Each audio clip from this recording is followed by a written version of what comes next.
At first, I was simply enamored, enraptured, even, by the thought that I was not gazing up at untouchable galaxies billions of light years away when I looked up at the starry sky.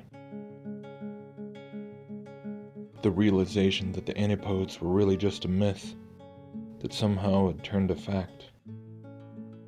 No people standing upside down on the other side of a planet. Only neighbors, maybe down the block or maybe thousands of miles away, but always in a lateral direction. Everyone on the same plane. Everyone sitting beneath the same mysterious sky. A sky that can literally roll up like a scroll. And that's all this has been, a journey of wonder, astonishment, a mix of horrible truths and yet also intensely beautiful ones. It's like you can't ever fully appreciate the stunning magnificence of the Creator or His creation, unless you're also willing to look at the lengths that so many people will go to turn away from the simplicity of His design and find a way to idolize some aspect of it, somehow. And those idolatries always, inevitably, in turn, turning into the idolatry of ourselves.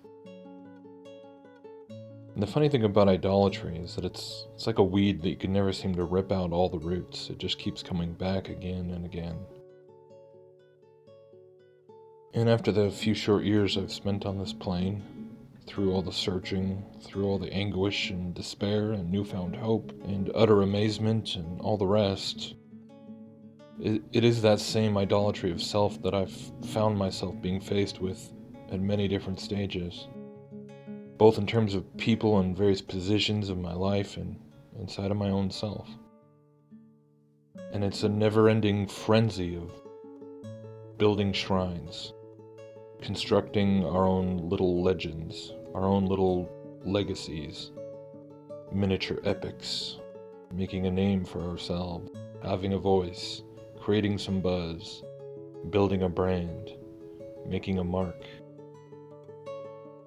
At least that's what I always see, whether it's real or imagined, and it's what I feel, and increasingly so, as I've found myself unexpectedly swimming in this strong current of social media content creation and truth movements and cosmology research and everything else. As time has gone by and things have progressed, and it just brings with it this increasing pressure to keep on trying to expand your audience, make your pedestal just a little bit taller, get more views, network with other people who get lots of views.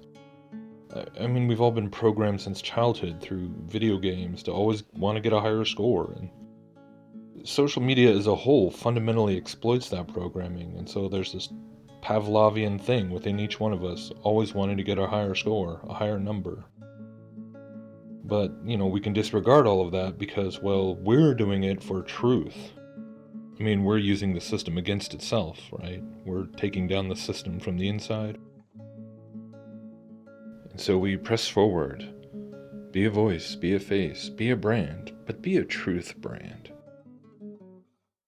Yet people don't want to believe that the whole agenda of blurring the lines between corporations and individuals, it's not just about using us as collateral on the stock market or economic sorcery designed to turn us all into debt slaves, but maybe ultimately about fundamentally changing the way we view ourselves as human beings, changing the way we see everything. I mean, have we really stopped to question the long-term effects of treating everything as a potential product? Every word spoken, every tweet, every selfie, every recorded little tune has the potential to have monetary value, if it's something enough people are interested in.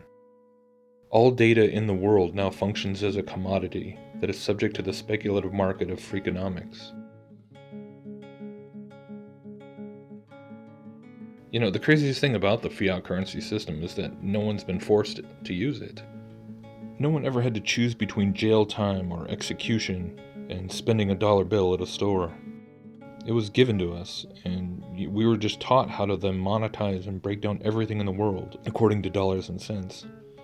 Supply and demand became the law of the land. So this is how we now think of everything, and it's not just basic raw materials and natural resources or goods and services, whether we admit it or not. Now fame can equal money and money can equal fame. We all look at those two things as being virtually inseparable. They're symbiotic, even.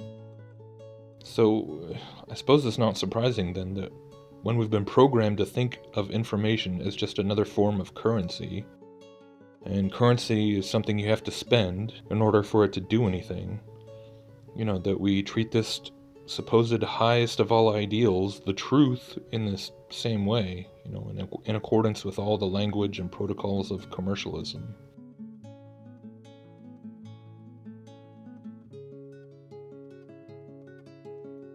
It was that same commercial programming that had so thoroughly penetrated and enveloped the halls of the church that I grew up in that played a significant role in me questioning the existence of God for so many years of my own life. And I have tasted things through all of that I never want to taste again.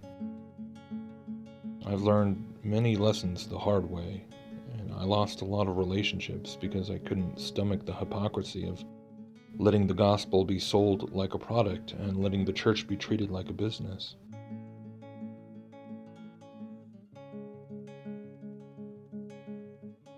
By the time I came to believe that the earth was flat, there was no family left to offend by it.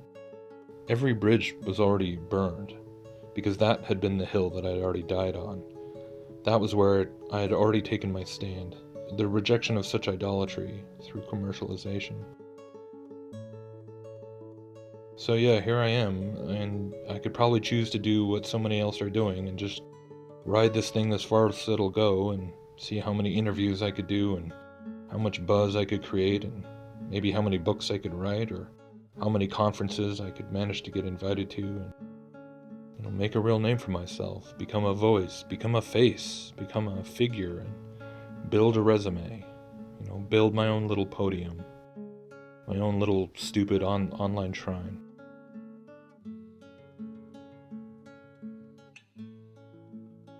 But I could never do that. Because just as now I see those antipodes as pure and utter fiction, I now too see the idea of putting yourself up on a stage or on a billboard or even on a YouTube channel and thinking that it will not slowly affect your ability to be authentic and immune to manipulation and temptation and solely concerned with the truth and the truth alone. That's just pure and utter fiction as well. I mean, because the truth of the gospel actually teaches that we as the children of God should not commodify ourselves, or our thoughts, or our name, or our presence. That is idolatry. I still wrestle with the question of how do you smash that idol and smash it for good?